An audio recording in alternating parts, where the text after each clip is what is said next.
ጤና ይስጥልኝ ተመልካቾቻችን፣ ዜና በምልክት ቋንቋ ቀርባሉ። ባለፉት 3 ቀናት የመረጃ ሉዓላዊነት ለፖሊሲ ነጻነት በሚል የተካሄደው ሀገራዊ ጉባኤ ተጠናቀቀ። በጉባኤው የመረጃ ሉዓላዊነት ለማረጋገጥ የተከናወኑ ስራዎች እምርታ የተገለጸበት ሲሆን በኢትዮጵያ ባለፉት ዓመታት የስታቲክ መረጃ ባለቤትነት ሉዓላዊነት ለማረጋገጥ እንዲሁም መረጃን ለፖሊሲ ውሳኔዎች ለመጠቀም የተሰሩ ስራዎችም ቀርበበታል። ጉባኤው በመሰረታዊነት ኢትዮጵያ ባለፉት ዓመታት የኢትዮጵያን ስታቲስቲካዊ ሉዓላዊነት ከማረጋገጥ አንጻር የተሰሩ ስራዎችን እንዲሁም ደግሞ መረጃን ለፖሊሲ ውሳኔና ለፖሊሲ አወጣጥ ከመጠቀም አንጻር የታዩ እምርታዎችን የታየበት ጉባኤ ነበረ። በጉባኤው ከ40 በላይ የሚጠጉ የመንግስትና የግል ተቋማት፣ የሲቪል ሶሳይቲ ኦርጋናይዜሽን እንዲሁም ልዩ ልዩ ተቋማት ኃላፊዎችና ባለሙያዎች ተሳትፈዋል። በአጠቃላይ በጉባኤውና በኤግዚቢሽኑ ከ30 ሺህ በላይ የሚጠጉ ዜጎች ይህንን ጉባኤ ታድመዋል። እንዲሁም ከዋናው የጉባኤው የሰሚቱ ጉባኤ በኋላ 6 ተከታታይ የሆኑ የፓናል ውይይቶች ተከናውነዋል። እስካሁን በሀገራችን ታሪክ በዚህ ደረጃ ስለ ስታቲስቲክስ ከፍ ያለ ግንዛቤ መስጠት የሚችል ከመሪዎች እስከ ዜጎች ትኩረት ተሰጥቶ በዚህ ደረጃ ተጎብኝቶ የስታቲስቲክስ ከመጀመሪያ እስከ ማጠናቀቂያና እስከ ስርጭት ድረስ ግንዛቤ የተፈጠረበትና በሚዲያ በአካል እንዲሁም በተለያዩ የኮሚኒኬሽን ስልቶች ሰፊ ግንዛቤ የተወሰደበት ነውና ለቀጣይ የሀገራችን የስታቲስቲክስ መረጃ እድገት ከዚህ በተሻለ በላቀ ዘመናዊነቱን ጥራቱን ጠብቆ ግልጽ ለማህበረሰቡም ግልጽ እየሆነና የበለጠ እየታመነ ሄዶ ሉዓላዊ መረጃን ለፖሊሲ ነጻነታችን የምናረጋግጥ መሆኑን ኃላፊነት የወሰንበት ሁሉም ደግሞ በየድርሻው ለመረጃው ልማት የነበረውን ኃላፊነትና ተሳታፊነት የበለጠ እንዲሰፋ ያደረግንበት ጥሩ ግንዛቤ የተወሰደበት ወቅትና አጋጣሚ ነው ብሎ መውሰድ ይቻላል። ኢትዮጵያ የመንገድ ሽፋንን ከማሳደጓ በተጨማሪ የሚገነቡት መንገዶች ኢኮኖሚያዊ ፋይዳቸው የላቀ ነው። ይህም በተለያዩ አካባቢዎች ያሉ ምርት ገበያ እንዲያገኙ መስህቦች ምቹ እንዲሆኑ አስችሏል። ከፍተኛ የቱሪዝም ጸጋ ካላቸው ስፍራዎች የባሌ ዞን ተጠቃሽ ነው። ዞኑ የሶፍ ዑመር ዋሻን ጨምሮ የጎብኚዎችን ቀልብን የሚገዙ ውብ መስህቦች በውስጡ ይዟል። ታዲያ በዞኑ አስፈላጊ የመንገድ መሰረተ ልማት ሳይሟላ መቆየቱ ለዓመታት ይህ ሀብት ከተጠቃሚው ጋር እንዳይገናኝ እንቅፋት ሆኖበት ቆይቷል።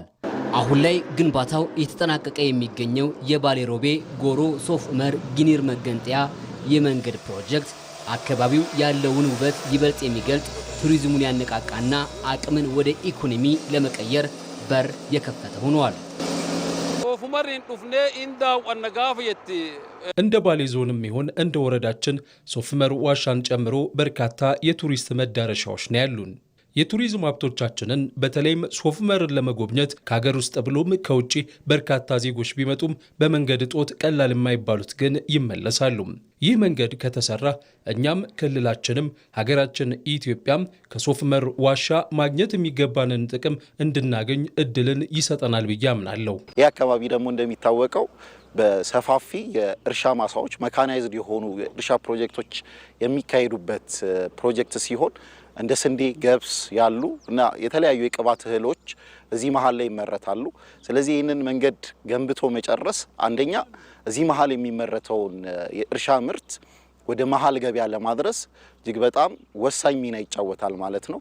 ከዚህ ከእርሻም አልፎ ተርፎ ፕሮጀክቱ ወደ ሶፍ ዑመር ዋሻ አንድ እንደ ሀገር ካሉን የቱሪዝም መዳረሻ መካከል የሶፍ ዑመር ዋሻንም ነክቶ የሚያልፍ ከመሆኑ የተነሳ ለቱሪዝምም ያለው ጥቅም በቃላት ሊገለጽ የማይችል ትልቅ አድቫንቴጅ ያለው ፕሮጀክት ነው ብለን ማንሳት እንችላለን። በተመሳሳይ በሌላኛው አቅጣጫ በኢትዮጵያ መንገዶች አስተዳደር እየተገነባ የሚገኘው ምስራቅ ሸዋ ስልጤና ሀላባ ዞኖችን የሚያገናኘው የቡልቡላ አላጌ መንገድ ፕሮጀክት ባራና ሚቶን ጨምሮ በርካታ አምራች አካባቢዎችን የሚያስተሳስር ነው። አካባቢው ከዚህ ቀደም አምርቶ ወደ ገበያ ለማውጣትና የሚገባውን ጥቅም ለማግኘት ይፈተን የነበረን አርሶ አደር ከማሳ ወደ ገበያ የሚያገናኝ ወሳኝ መንገድ ሆኖለታል።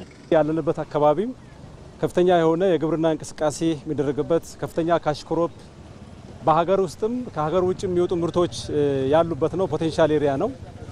በዚህ ረገድ አርሶ አደሩ ኢንቨስተሮች በሰፊው አሉ። ኢንቨስተሩ ምርቱን በቀላሉ ወደ ገበያ ለማውጣት ያ ብቻም አይደለም፣ በተለይ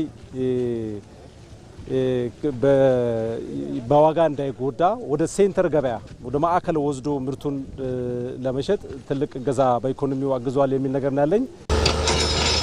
የመደመር መንግስት እነዚህን ጨምሮ ባለፉት 8 ዓመታት በሁሉም አቅጣጫዎች ከፍተኛ ኢኮኖሚያዊ ፋይዳ ያላቸው ከ53000 ኪሎ ሜትር በላይ መንገዶችን ገንብተዋል። መንገዶቹ ከስሜት ተሻግሮ ሀገራዊ የኢኮኖሚ ፋይዳና ዘላቂ የሀገርን ጥቅምን ያጤኑ መሆናቸው ደግሞ በአጭር ጊዜ እየታየ ባለው ውጤታማነታቸው የሚረጋገጥ ነው።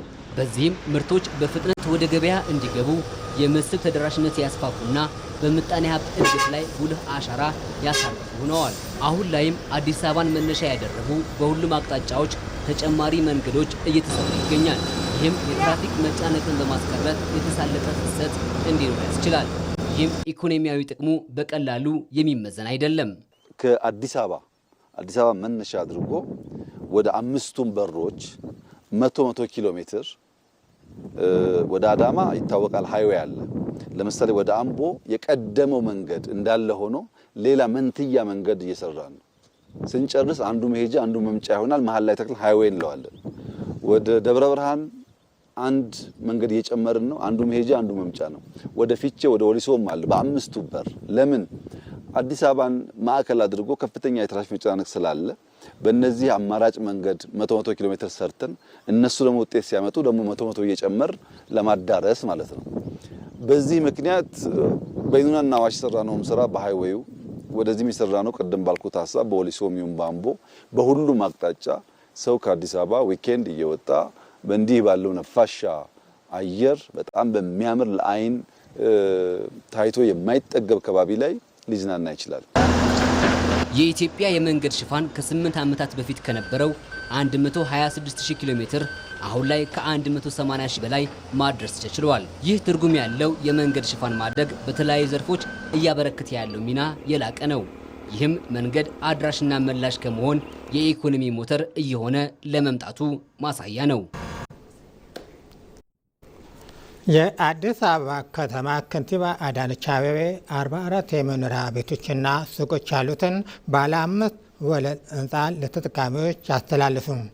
በአዲስ ከተማ ክፍለ ከተማ ገብስ ተራ ተብሎ በሚጠራው አካባቢ በሚገኘው ቁጥር 3 የበጎነት መንደር የተገነባው ዘመናዊ የመኖሪያ ህንፃ ከዚህ በፊት ለመኖሪያ ምቹ ያልሆነ የተጎሳቆለ ገጽታ፣ በተደጋጋሚ በእሳት አደጋ የሚጠቃ ለአቅመ ደካማ እናቶች ማብሰያና የመጸዳጃ አገልግሎት አስቸጋሪ የነበረ መንደር ነው። በዚህ የበጎነት መንደር የዛሬውን ጨምሮ በአጠቃላይ 377 የመኖሪያ ቤቶች ያላቸው 5 ህንፃዎች መገንባት የተቻለ ሲሆን ነዋሪዎቹ ከአስከፊ አኗኗር ተላቀው ክብራቸውን በሚመጥን መኖሪያ መንደር እንዲኖር መደረጋቸውን ከንቲባ ተናግረዋል።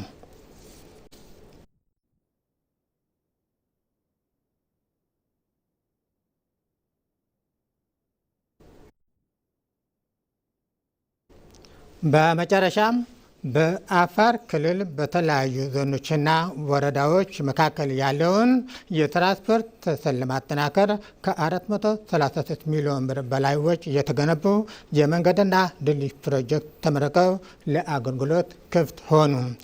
የማህበረሰቡን የኢኮኖሚ ጠቃሚነት ለማረጋገጥ የተገነቡት እነዚህ ፕሮጀክቶች የአፋር ክልል ርዕሰ መስተዳድር አቶ አወል አርባ እና የመስኖና ቆላማ አካባቢዎች ሚኒስትር ዶክተር አብርሃም በላይ በጋራ መርቀዋል።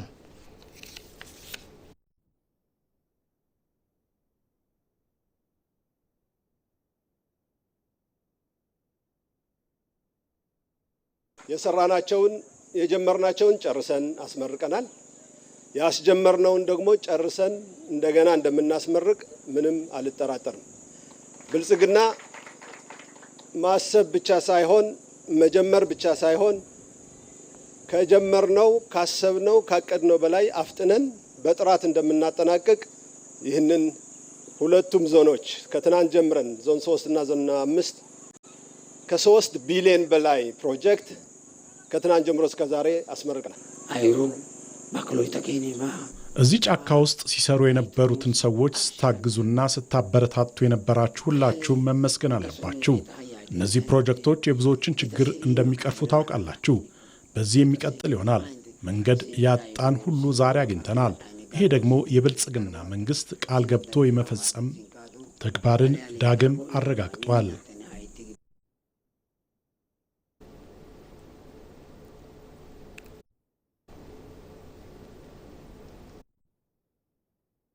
ከቀሪ ፕሮግራሞቻችን ጋር መልካም ቆይታ